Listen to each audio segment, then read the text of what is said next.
Jenny, I must say I'm really enjoying this conversation, and I hope you are experiencing the touch of a Lekgotla there. Oh, I love it. I Yeah, love it. It's beautiful to share and connect, to hear your experiences, to reminisce on some great times in early life leading up to current life. So I thank you for the opportunity. I'm just humbled by all the work that you do and grateful to learn about your culture and have it in practice here in our conversation. Lovely. One of the beautiful experiences you'll pick up from the Khotla methodology is that it allows conversation to flow. And the reason why it does that is because at the back of my mind, I'm purposefully, intentionally connected with every thought that you are bringing up. Because the principle is that you don't move to the next thought until you have exhausted the first thought. Wow. And that's why I keep on taking you back and say, listen, beautiful, let's go back. Because if you don't do that, you could have end up raising 50 different points and none of them could have been linked to anything.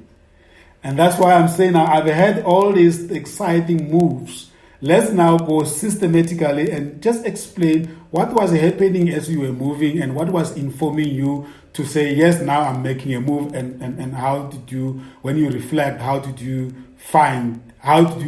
think you did?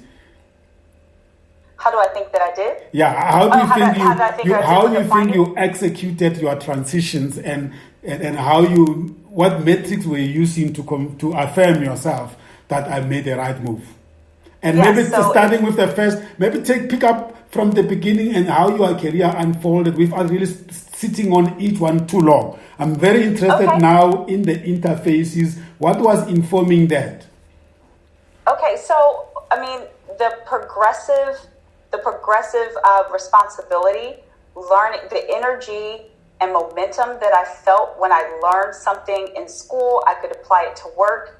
Then I get what I felt was good results and I could make a difference with people. The feedback that I would get from some of the people that I was serving, the education the training and development that I would do early on in my career, how that informed others. It felt like it was just sort of an energy pulling me to what the next adventure would be and how I would be able to help. So working in a department store that was 300 employees, when I went to work at the furniture store, my division that I worked in, my region, which was called the Mid-Atlantic region, there were about 2,000 employees. So I went from a couple of hundred to 2,000 employees.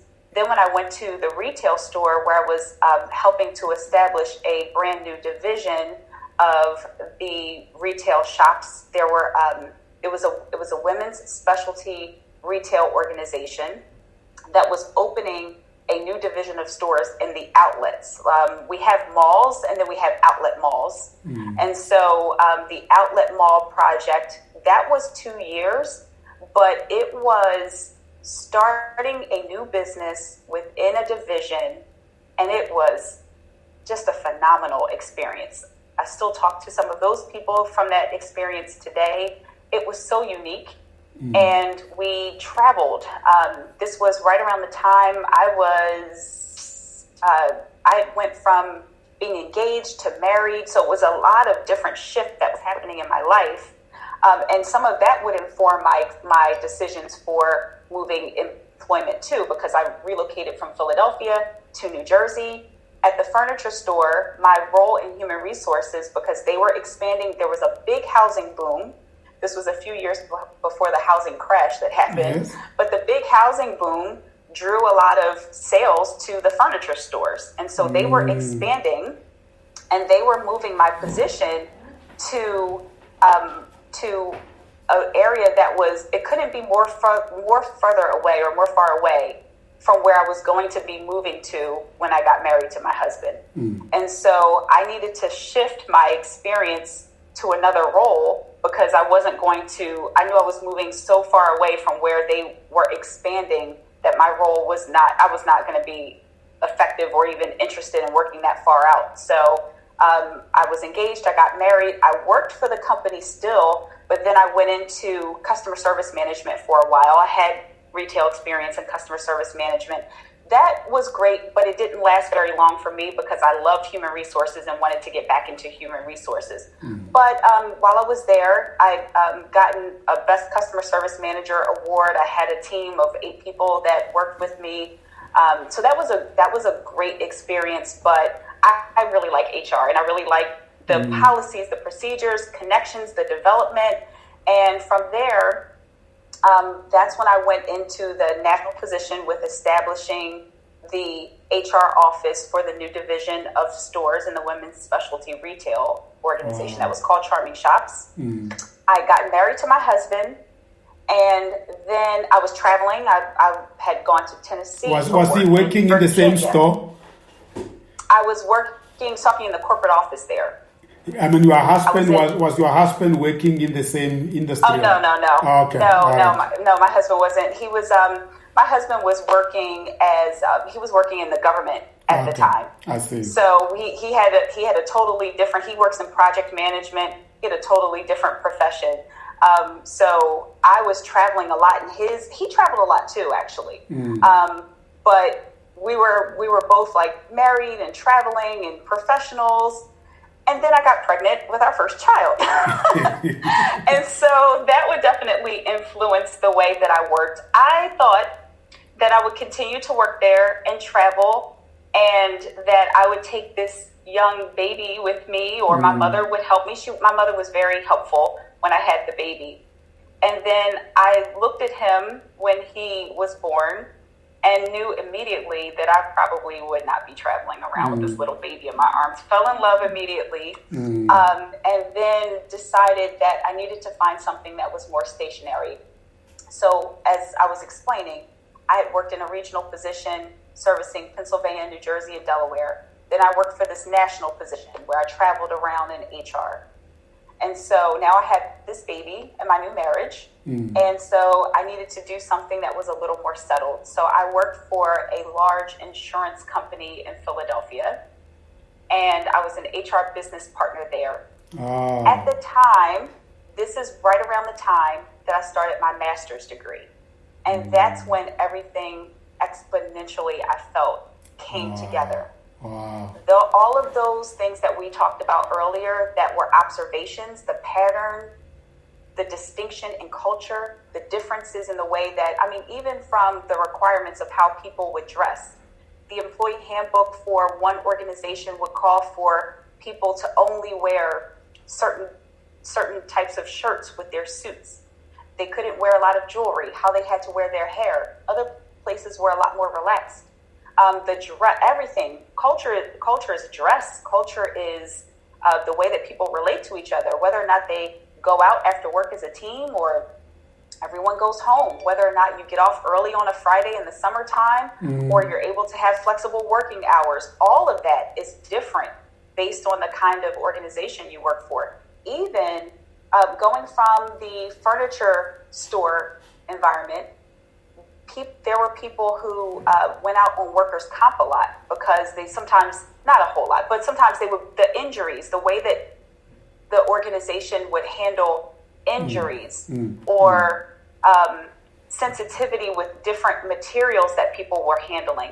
All of that is irrelevant when you work for a company that's based in paperwork and process and service. You go from a product-driven environment to a service-driven environment. It's completely different.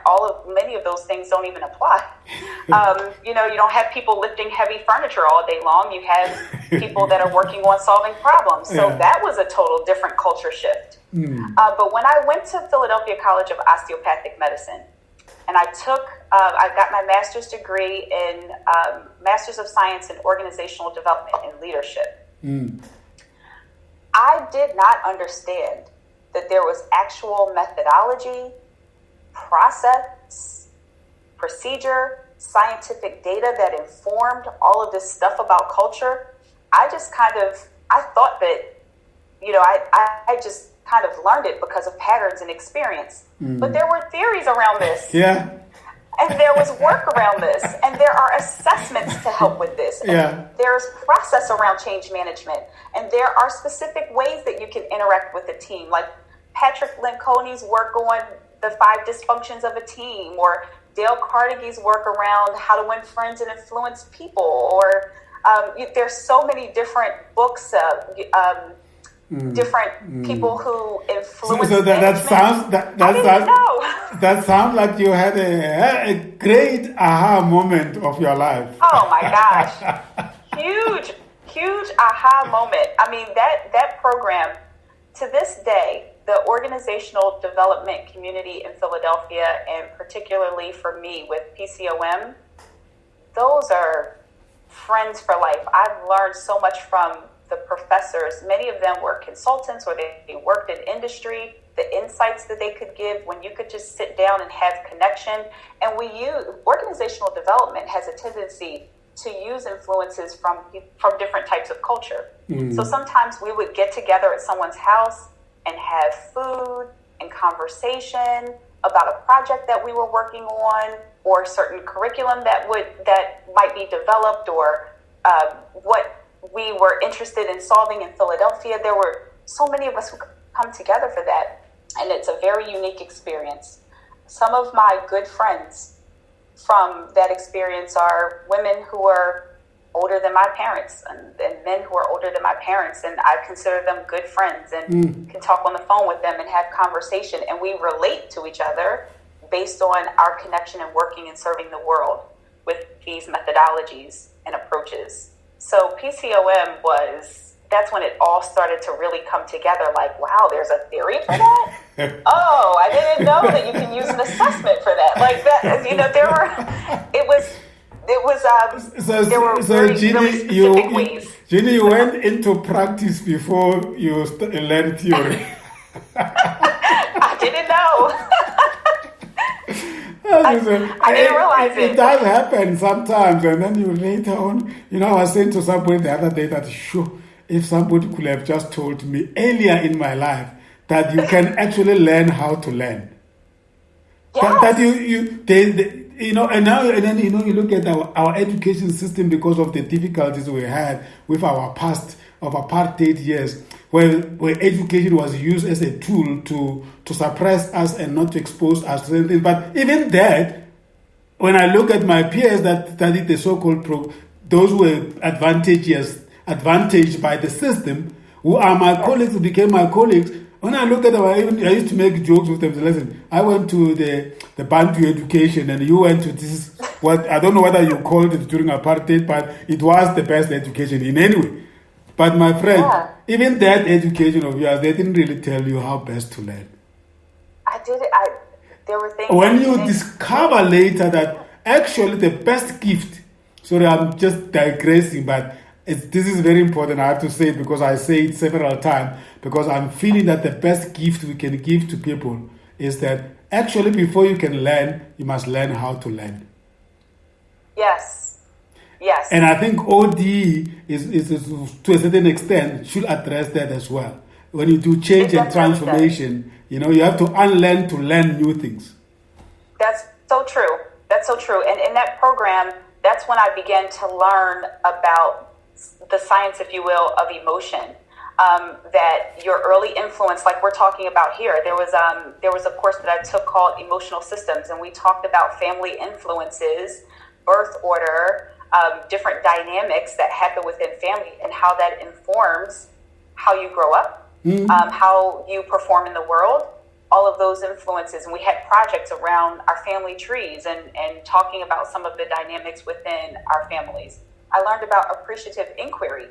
And so that positive disposition about possibility, that I feel like I always like to have, that was one of my favorite courses, and some of my favorite teachers from that course as well. But always asking the question about possibility, and how can, not whether or not it can happen, but how can we make it happen? Or those positive questions, challenging yourself through the hurdles that come up, so that you continue to meet the goals that you need to meet, and being able to find the beauty in others and connect with others in a way when you see differences? How do you find similarities and commonalities? How will I make this relationship successful? How would I work to make sure that we connect to make the best of what it is that we can make? That was appreciative inquiry. And for me, what it kept drawing back to was my experience in middle school. When in our humanities class, we went over to the J.E. Hill side of the school, and we were working with the children who had physical or mental disabilities. And to break through those barriers so that we can find compassion to help them learn and to serve them and learn more about their world, we had to figure out what the possibilities were in our relationships. If they were nonverbal, then maybe your communication was very tactile. A touch on the hand, a touch on the shoulder, a smile to let them know that you were a friendly person was the way we could communicate in middle school. So when I learned about appreciative inquiry, it took this experience from 6th, 7th, 8th grade to my adulthood and was a connection, which I used in industry in my human resources practice, which made me want to move from employee relations, where you're really focused on, okay, if your performance doesn't improve, then you may unfortunately be terminated from the organization, or if you don't get along with someone, it can be sometimes very punitive in nature. I wanted to work on programs that would help people improve. Organizational development helped me do that. So that's when I started to work on coaching programs and mentoring programs and developing leadership and talent programs. So how do you take someone who may be having a negative performance experience, and instead of being punitive, which is, I mean, let's face it, that's a part, there are company policies. If you don't perform, then we know what the consequences are. But I don't think anyone gets hired with the intention that they're going to do poorly. I don't think anyone wants a job just to fail at it. And so that was always, if something was breaking down with someone, I would look beyond the performance, and I would, challenge my managers or leaders that I worked with. I was the employee, the HR business partner or the HR manager. When someone said, I want to get rid of this person, then I would explore, well, why do you want to get rid of this person? Have we done everything that we could do to make sure they could overcome and get on track? What can we do differently? And so I wanted to shift from that into, how do you help people get better and perform higher, versus knowing that they may be facing a performance issue, or they are in a hurdle or a roadblock in their lives. Maybe something personal is going on, whatever it is. They need to be skilled up. They need to expand their experiences. They need more coaching and training. They need support. They need motivation. They need to be inspired, or they need to be empowered. Whatever it is, let's find what that is and get them connected and help them grow, because obviously we saw value in them for hiring them. So we don't want to just let them go. We want to continue to support their journey. And people go through all sorts of things in their personal lives, whether they're caring for parents or caring for children, or maybe experiencing a divorce, or you never know what's going on in their lives. So you have to step into the compassion and find the value. Every person has value. And there are so many hidden nuggets, wonderful talent in organization that sometimes don't get discovered, or they don't get put to their highest practice of performance because we don't have the programs to support it, or we don't pull the talent out. We don't pull the best out of people. Yeah. So that's why I was interested in shifting to OD. So now you completed your master's after how many years? 2 years, I guess? Yes, 2 years. 2 years. Yes. And that was revealing. And then you knew that you now go in the direction of OD work. Yes. Was that followed by a new move to a company where you could apply that? So the company that I went to after I had my first baby. Yes. After I graduated, I had a conversation with my leader. They were looking for an OD person, but they were looking for a senior level OD person. I had just graduated from the program, and I was very interested in OD. So I took a shot at it. I said, let me just take a shot at it. I didn't have the years of experience in OD yet, but I had these years of experience in HR. I noticed the patterns. I'm passionate about what is OD work. And so I had a conversation, and it was just an informational interview. And that leader ended up creating a role for me in OD. So they still hired the senior person in OD, yes. but I was an OD business partner, and I got a chance to do OD. So I went from my client groups in HR and employee relations to organizational development work, which was enterprise-wide and system-wide work. And that was a lot of fun.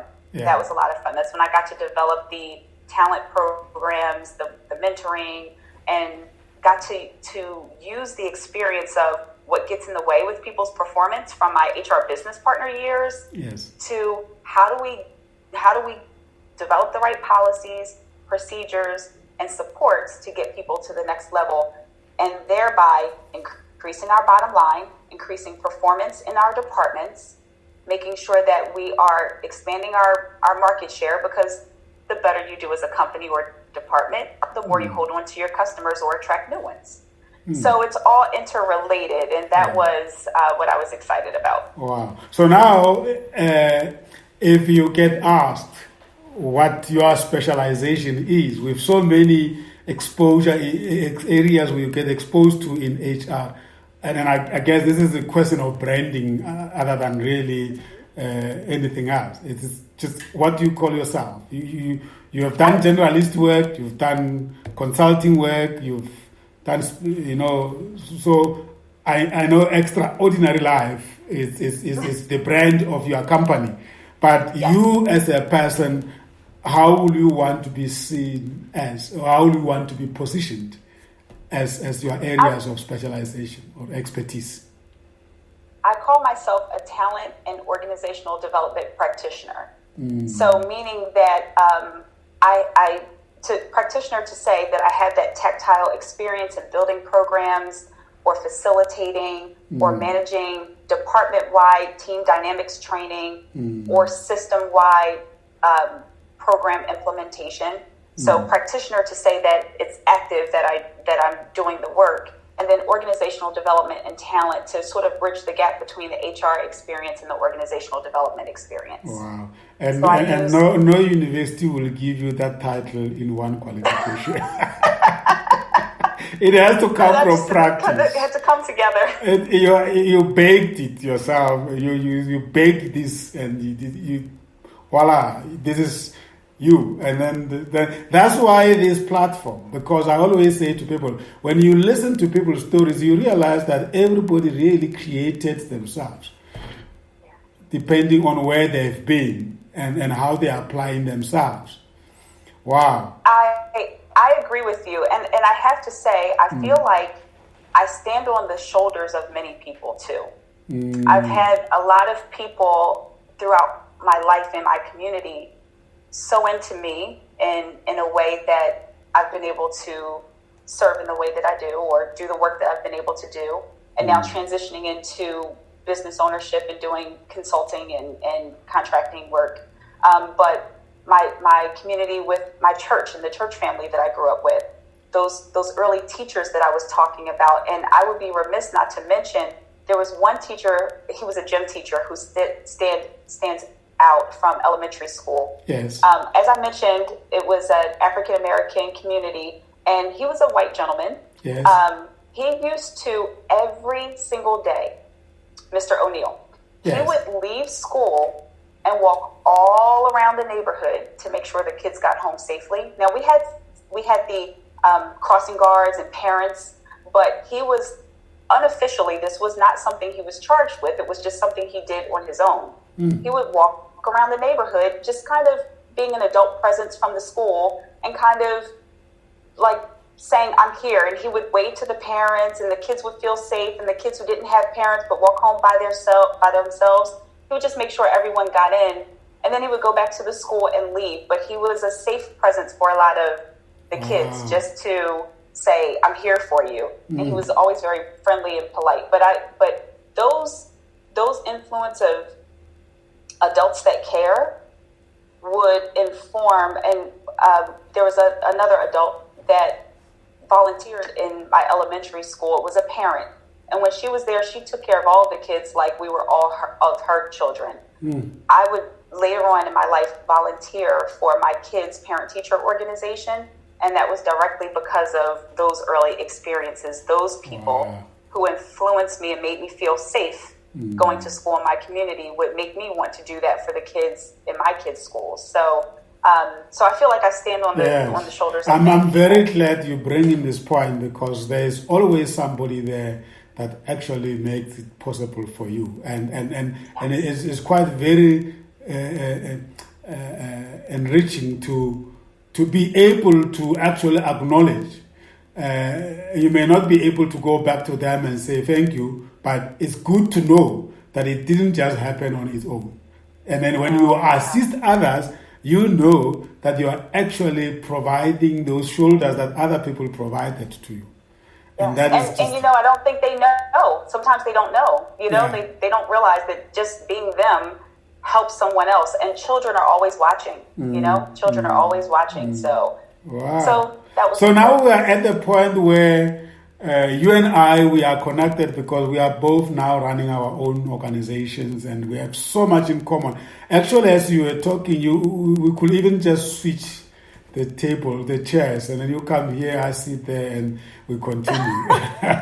It's just amazing how the universe works, and it is. And one day on this platform, we will tell our listeners how we got to know each other, because that's an amazing story as well. And maybe we can just hint to them that how we met. Maybe you do it, because it's nice when it comes from you.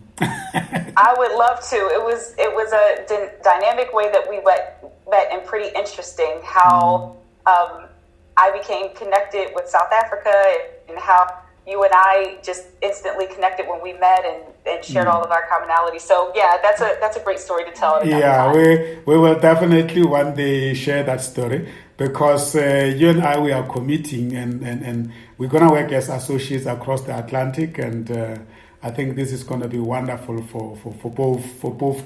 I would say for both continents, because based in Johannesburg, South Africa, I'm looking at the continent as one. And you based in New Jersey, I'll assume you look at North America and US as one market. It's not as far as flying from New Jersey to Johannesburg. So that is true. I mean, and I think because of it, what makes so much of it possible is that technology. I'm a mother of 3 and married, so I rely on technology a lot to be able to connect between markets and to do the kind of work that I do. So the United States, if there's opportunities in the United States that may be outside of New Jersey or the local market that I'm in, so many people are online right now. Yes. No, we work as coaches as well. We work as associates across the board, and then we coach on the technology platform. So when we say transatlantic, we are not. When we are saying transatlantic in today's day, we are not talking physically going across. We're talking about being able to service the two big blocks from wherever we are using technology. From wherever we are. Yeah. Yes. Beautiful. Tell us more about your new setup now at One Extraordinary Life. Why this One Extraordinary Life? Why this name? So I began to develop it as a concept right around the time when I was about to have my first child. So I was thinking about the kind of world that I would want him to grow up in. And what does it mean to have a life where you feel fulfilled? You get the right to explore and contribute your natural abilities and gifts and sow them into the world and your talents. And that you feel safe to be able to do that because you get opportunity and you get to serve others. That is how One Extraordinary Life came up. I felt like when you can meet all of that and you can rise to the best of yourself, that's when, to me, life feels extraordinary. And there are so many challenges. The world is not always easy to navigate, and things don't happen just like that. There are a lot of challenges and problems and issues. But we still have to be able to contribute and do our work anyway. And so how extraordinary of a life could it be if you get to realize that and do that in the world? So the kind of work that I believe you and I do, and so many professionals like us, I think that work helps to get people to the best of themselves and makes people feel proud to contribute and happy to do what it is that they do. And I think that makes other lives better. Yeah. So that's how I came up with it. Wow. And so you have entered a new space of entrepreneurship, Yes. self-employment, and Yes. what has been the things that already so early in your entrepreneurship new life have sort of like been prominent in your day-to-day work as you... Well, the funny thing is the self-employment entrepreneurial life is not for the faint at heart. It's very different. You know, I as I was mentioning throughout our conversation, I've been working for organizations since I was young in my teenage years. So making the transition, but I thought I'd be able to do out loud in the world. It's very different when you're doing it on your own. Let me give you an example. So I actually incorporated the business and started it back in 2012. It took some years for all of it to come together, and then I said, I'm going to do this. Back in 2012, that's when I incorporated the business and registered it with the state and got an EIN and all of those things. I gave 3 months notice at my job and hired my replacement, and off to work I go. And I found very quickly that it's different when you are in your own office space versus being in a corporate office space. Yeah. So you can say, you know what, I need a new ream of paper. When you're in an organization, you can go to the admin or you can go and order it online and say, let me use the corporate account and order some paper. Or if I have a problem with my computer, you just pick up the phone and call the help desk. Someone's there to help you. Yeah. When you're managing your own business, it's not There's like no that. help desk. No, there's no help desk. There's no corporate account for supplies. If you need help with something you can't say to your coworker, "Oh, can you help me with this?" And they, just come over and give you a hand. All of that stuff is by yourself. So it's been a very interesting journey. So it's been more of the tortoise and not the hare. I did a lot of projects that were kind of off the side of my desk when I first started. I came out with a bang, and I found that I went back into an organization almost a year later to the date. So I went back into corporate America, saved money for a little bit more, had a dynamic experience working in healthcare and organizational development. And I did some things like off the side of my desk when I was working full time again. So I'm so happy that I'm at a place now. When I was at that organization, I had my third child, who's now 3 years old, and I gave myself 3 to 5 years to raise her, connect with my children, get my older children independent. They're 13, 10, and my youngest is 3. And here I am, ready to get back into the world of connecting with contracts and doing entrepreneurial work. Wow, beautiful stuff. And many people can relate to your story. And I think you bring so much into the entrepreneurship space. And I think as associates, that's how we actually benefit from each other. And I think the similarities between the U.S. market and the African market is incredible. I mean, that's just the themes that cut across our business is they are just very much similar. So very similar. And I had the pleasure back in 2013 to visit South Africa. Oh yes. And my gosh, it's a beautiful country. Absolutely. It's a beautiful country. Absolutely. I stayed in Sandton. Yes. Sandton. I went to Pretoria and Johannesburg. It was a once in a lifetime thing, like opportunity, and I really just fell in love with the culture and the people, and I was very surprised. It like you said, it's very much like the U.S. Very highly developed. Yes. Basically, especially the province. The province where you were, which is Gauteng, is where Pretoria, Johannesburg is. And South Africa is actually, you have to spend more time to see the other side of it. because the concentration of business and offices will be in those cities like Johannesburg, Pretoria, Cape Town, and Durban. But then there is outside side of South Africa that you need to explore so that we can understand what is it that makes it such a complex country in terms of imbalances. But also the countryside, the beauty of the countryside, that obviously is a very big country, and you may want to explore it more maybe next time with your family and other colleagues. But it is a beautiful country. I can always recommend it to anybody who wants to see and be connected with the true deep rural South Africa. Then you will understand even better. So yeah, beautiful stuff. I think this has been wonderful. I'm gonna give you a few minutes to round up and tell me how has it been and what message you want to give to our listeners in South Africa and in the US and across the globe. As I indicated to you, we have quite a lot of listenership in the US already. So I think after this is probably going to grow even more because people must be enjoying the conversations we are holding on Comeza Radio Africa. Well, I would like to say again, I'm so grateful for the opportunity. And if you haven't, make sure to explore the interviews and the radio station that Comeza is doing and look up Sam's work. It seems like you do phenomenal work. So that's one of the messages that I want to leave. And the other thing is, I know we're in such a place of change across the globe with health, with COVID and tensions, and there are all kinds of things that are happening in the world that are complex and dynamic, and we're moving from different ways of life and systems and norms to newer ways of life and different systems and norms.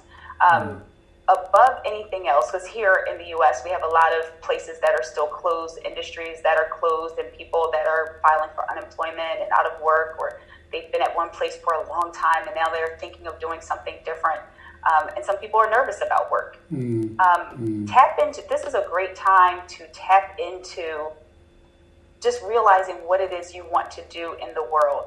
It's a sad way that we've had to get here, and definitely are always in my heart what's happening with people and their health and with COVID. But as far as looking to the future, there are so many problems. There's so many things that need to be solved. Your voice, your effort can help. So get involved. Think about what you can do to contribute to make the world a better place for all of us. And really know that life is extraordinary when you can tap into what it is that you do, what it is that you are built to do, your talents. Make sure that you tap into those and bring them out into the world. And I think you'll find that you get some satisfaction out of helping others. Beautiful, beautiful. Thank you so much. It has been wonderful to have a conversation with you, Genae. Thank you. There is definitely, I'm sure the listeners will agree with me that it has been enlightening and very, very, very entertaining as well. The way you told your story, it's very entertaining, very informative, and the passion that you have for what you do is what I can say is a takeaway for me, because it shows how connected you are with the work that you do. And we'll certainly have you back on some other time to talk more on specific topics within the human resources space. Thank you very much. We appreciate that. Thank you so much. Lovely. Dear listeners, ladies and gentlemen, that was Genae Young from New Jersey in the US. What a wonderful insights she has shared with us, and I'm sure we can learn from that and cross-pollinate as we move forward. Once again, my name is Sam Zimmer. I'm the CEO and Executive Business Coach at Comeza GOC International. Visit our website, www.comeza-goc.com. And you're of course invited to consider becoming a member of Comeza Friends and Supporters Club, NPO, that you can do online at www.comezaclub.africa, or drop us email at callcenter@comeza-goc.com. We thank you for tuning in, and please take care and be safe. Goodbye. Bye. Bye.